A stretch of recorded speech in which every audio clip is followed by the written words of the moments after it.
ایک دفعہ پھر سیاسی پارٹیاں بدلنے کا موسم آ پہنچا ہے۔ یہ کوئی پہلا یا آخری موسم نہیں ہے جو سیاسی پارٹیوں پر آیا ہے۔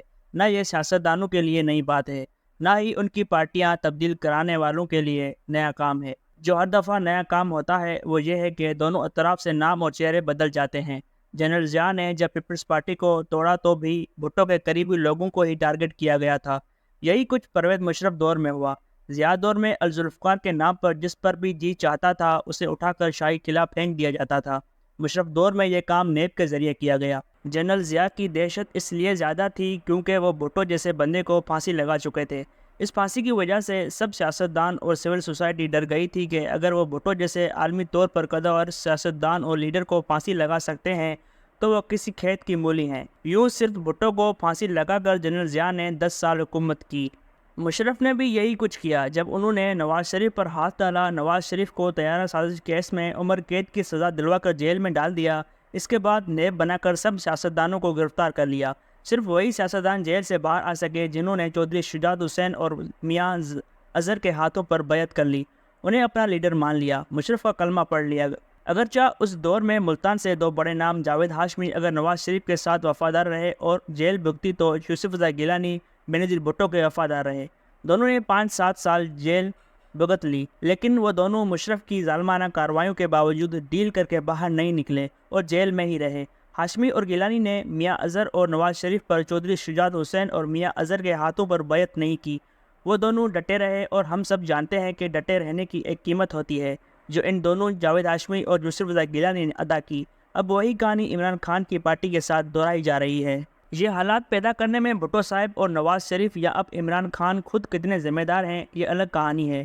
بھٹو صاحب بھی ہر قیمت پر جنرل ضیاء کو آرمی چیف لگانا چاہتے تھے اور انہوں نے تمام سینئر جنرل کو نظر انداز کر کے ایک جونیئر افسر کو چیف اس لیے لگایا تاکہ ان کی اقتدار پر گرفت پکی رہے اور وہ اپنے سیاسی مخالفوں کو سختی سے ہینڈل کرتے رہیں۔ دھوکہ ہمیشہ وہی سے ہوتا ہے جہاں سے آپ وفاداری کی توقع رکھتے ہیں۔ یہی کچھ نواز شریف نے کیا جب انہوں نے بھی وفاداری کے چکر میں آرمی چیف لگائے اور وہ ایسی تعیناتی کرتے تھے جیسے یہ عہدہ دے کر دوسرے پر ذاتی احسان کر رہے ہوں۔ نواز شریف دور میں جب بھی چیف کی تعیناتی کا وقت آتا ہر دفعہ لابنگ شروع ہو جاتی تھی۔ اس دور کے سب متوقع جنرل اپنی اپنی لابنگ میں لگ جاتے۔ نواز شریف بھی ادھر ادھر سے پوچھنے لگ جاتے کہ ان میں سے کشمیری کون ہے۔ جنرل ضیاء الدین بٹ اور جنرل راحیل کے پیچھے یہی سوچ تھی کہ ان کا تعلق کسی نہ کسی طرح کشمیری قبیلے سے نکلتا تھا۔ جنرل باجوہ کے وقت کوئی کشمیری بیک گراؤنڈ کا جنرل نہ تھا تو اس دفعہ تعلقات، دوستی، ضمانتوں اور جنرل باجوہ کے سسر کے ساتھ پرانے تعلقات کی بنیاد پر تعیناتی کی گئی۔ لیکن اگر آپ غور کریں تو بات وہیں جا نکلے گی۔ چاہے بھٹو کی طرح ذاتی وفاداری کو ترجیح دیں، نواز شریف کی طرح اپنی برادری یا تعلقات کے بنیاد پر چیف لگائیں، نتیجہ ایک ہی نکلتا ہے۔ چاہے مشرف ہو جن کی ضمانت چودھری نثار علی خان نے دی تھی، یا باجوہ جن کے ضامن تو خیر ان کے سسر جنرل ریٹائر اعجاز سے لے کر چند وزیر بھی تھے جو نواز شریف کو قسمیں دے رہے تھے کہ وہ انہیں جانتے ہیں اور وہ بہت اچھے رہیں گے۔ جنرل مشرف نے بھی جیل میں ڈالا اور جنرل باجوہ نے بھی، اگرچہ اس دفعہ قانونی طریقہ تھا۔ ان حالات میں بھی عمران خان ہر قیمت پر جنرل فیض کو آرمی چیف بنانا چاہتے تھے اور ان کی محبت میں وہ مشکلات اٹھائے ہیں جو ابھی تک ختم نہیں ہو پا رہی، بلکہ ختم کیا ہوں اپنی پارٹی تڑوا بیٹھے ہیں۔ یہ بات طے ہے کہ انسانی مزاج ہے کہ ہم ایک دوسرے کے تجربات سے نہیں سیکھتے اور اس لیے انسانی تاریخ کو خود دہراتی ہے۔ ہر انسان صرف اپنی ہی تجربات سے سیکھتا ہے، لہٰذا ہر انسان ان حالات میں وہ مخصوص غلطیاں دہراتا ہے جو اس سے پہلے کسی عہدے پر بیٹھے لوگ دہرا چکے ہوتے ہیں۔ اس کی وجہ بڑی سادہ ہے کہ ہر بڑا آدمی ایک سطح پر پہنچ کر خود کو بھگوان سمجھنے لگ جاتا ہے۔ کامیاب انسان کے اندر ایک غرور پیدا ہو جاتا ہے کہ خدا نے اسے کسی بڑے مقصد کے لیے پیدا کیا ہے۔ وہ دوسرے لوگوں سے خود کو افضل سمجھنا شروع کر دیتا ہے، لہٰذا وہ دوسرے لوگوں کے مشورے اور باتوں کو اہمیت نہیں دیتا، کیونکہ وہ سمجھتا ہے کہ اگر یہ اتنے ذہین ہوتے یا اس سے بہتر قیادت کرنے کی صلاحیت رکھتے ہوتے تو بھلا وہ اس وقت اس کے محتاج ہوتے کہ وہ انہیں اپنے دربار کا وزیر بنائے یا انہیں کوئی اہم عہدہ دے جس کی بنیاد پر وہ اپنے جیسے لوگوں پر اپنی اتھارٹی اور عہدے کا رعب ڈال سکے۔ یوں وہ ہر قسمی گفتگو اور مشورے سے خود کو دور کر لیتا ہے۔ پھر حکمران کے ذہن میں ایک اور فطور پیدا ہو جاتا ہے کہ اس نے اب تا حیات حکمران رہنا ہے۔ اسے قدیم زمانوں کے بادشاہوں کے قصے کہانیاں اچھی لگنا شروع ہو جاتی ہیں۔ نہ الیکشن ہوتے تھے، نہ حکومتیں تبدیل ہوتی تھیں، وہ مرتے دم تک بادشاہ رہتے تھے۔